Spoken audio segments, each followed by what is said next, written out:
Hello friends, welcome to my YouTube channel. मैं पूजा चौधरी आपका अपने चैनल पर स्वागत करती हूं।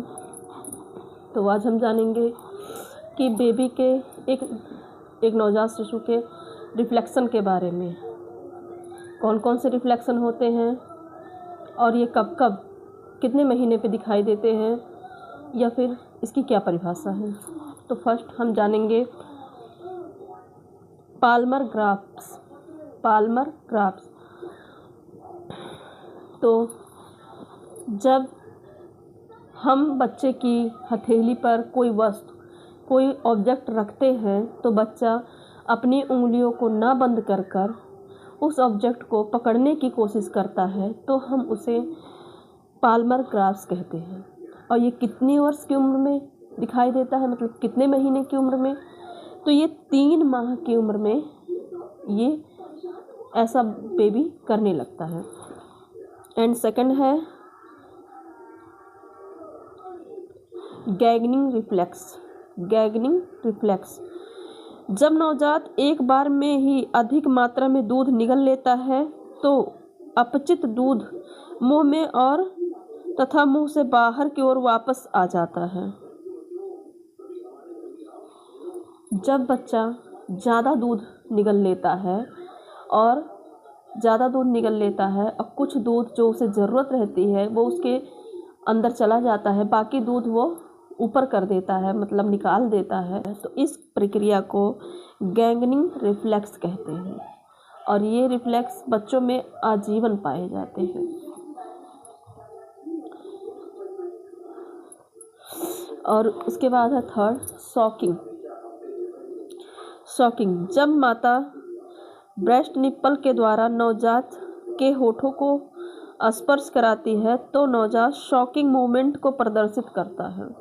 जब एक माँ अपने बच्चों को ब्रेस्ट फीड कराती है तो बच्चा शॉकिंग मूवमेंट को प्रदर्शित करता है और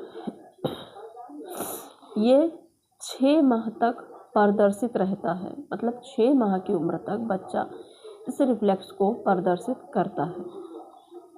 एंड इसके बाद है स्वालोइंग रिफ्लेक्स। जब माँ ब्रेस्ट निप्पल को नवजात के मुख पर रखती है तो नवजात शॉकिंग मूवमेंट के साथ साथ स्वॉलोइंग की प्रक्रिया भी प्रदर्शित करता है और ये मूवमेंट बच्चे में कभी गायब नहीं होती, ये आजीवन रहती है। इसके बाद है रूटिंग। जब कोई भी जैसे फॉर एग्जांपल जब किसी की गोद में बच्चा रहता है और कोई भी इंसान उसके आगे या पीछे टहलता रहता है तो बच्चा उस व्यक्ति को देखने के लिए अपनी गर्दन को इधर उधर उसी की तरफ घुमाता रहता है, तो इस मोमेंट को हम रूटिंग कह सकते हैं। इस रिफ्लेक्स को हम रूटिंग रिफ्लेक्स कह सकते हैं। तो ये बच्चे की 3 से 4 महीने की उम्र तक पाया जाता है।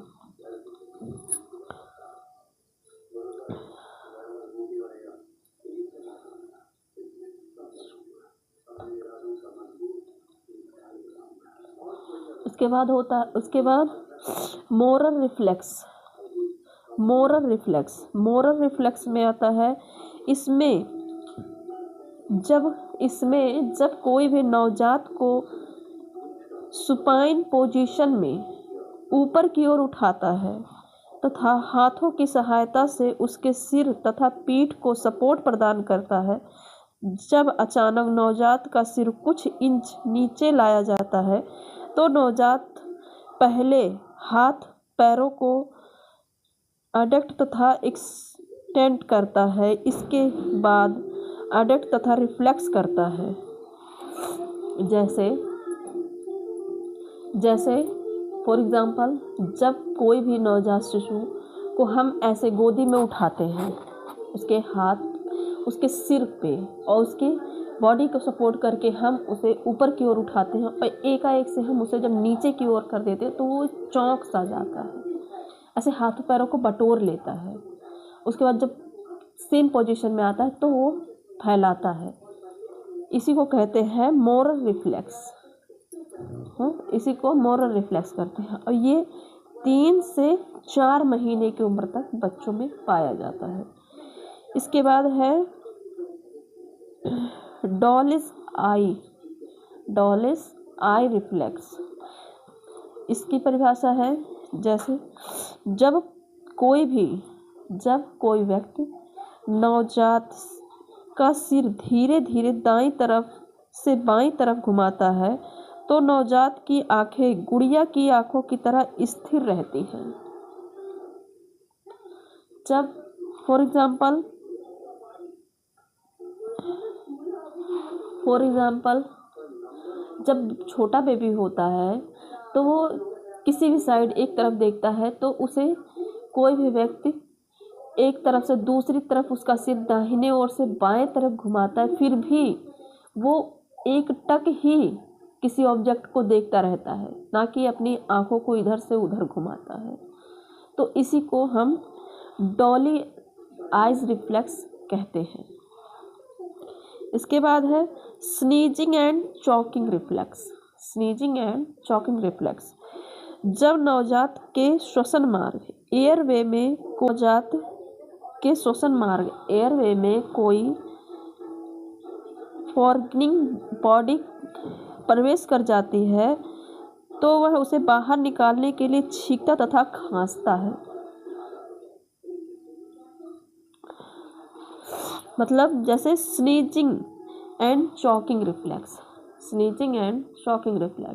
जब छोटा बच्चा होता है, फॉर एग्जाम्पल जैसे हम लोग छोटे बच्चे को देखते हैं, किसी कारणवश हम उसके मुख में अपनी उंगली डालते हैं तो बच्चा उसे निकालने की कोशिश करता है। हाथ से तो नहीं, हाथ तो हिला नहीं सकता, इतना तो उसमें ज्ञान नहीं है कि वो हाथ से पकड़ के निकाल देगा, नहीं, लेकिन वो किसी मोमेंट किसी रिफ्लेक्स के द्वारा उसे निकालने की कोशिश करता है। तो इस रिफ्लेक्शन को हम स्नीजिंग और चॉकिंग रिफ्लेक्स कहते हैं और ये आजीवन विद्यमान रहता है, ये कभी नहीं जाता। और इसके बाद है स्टेपिंग एंड डांसिंग रिफ्लेक्स। तो इसमें है जब नवजात को वर्टल स्थिति में खड़ा रखते हैं तो उसके पैर सख्त समतल सतह को छूते रहे तो नवजात के पैरों को एकांतरम क्रम में इस प्रकार रिफ्लेक्स एवं एक्सटेंड करता है मानो डांस करता है। जैसे फॉर एग्जाम्पल छोटे बच्चे को जब हम खड़ा करते हैं, जब वो चल नहीं पाता है, 3 से 4 महीने का जब बच्चा रहता है तो वो चल नहीं पाता है, तो जब हम उसे खड़ा करते हैं तो उसका पैर समतल स्थिति में जब उसको खड़ा करते हैं तो वो संभल नहीं पाता है, वो हिलते रहता है, तो उसे हम डांसिंग और स्टैम्पिंग रिफ्लेक्स कह सकते हैं और ये 3 से 4 महीने तक रहता है। इसके बाद है ब्लैंकिंग रिफ्लेक्स में जब बच्चे की आंखों के सामने तेज प्रकाश लाया जाता है तो वह आंखें बंद कर लेता है। जब बच्चे की आंखों के सामने तेज प्रकाश लाया जाता है तो वह एकदम से आंखें बंद कर लेता है।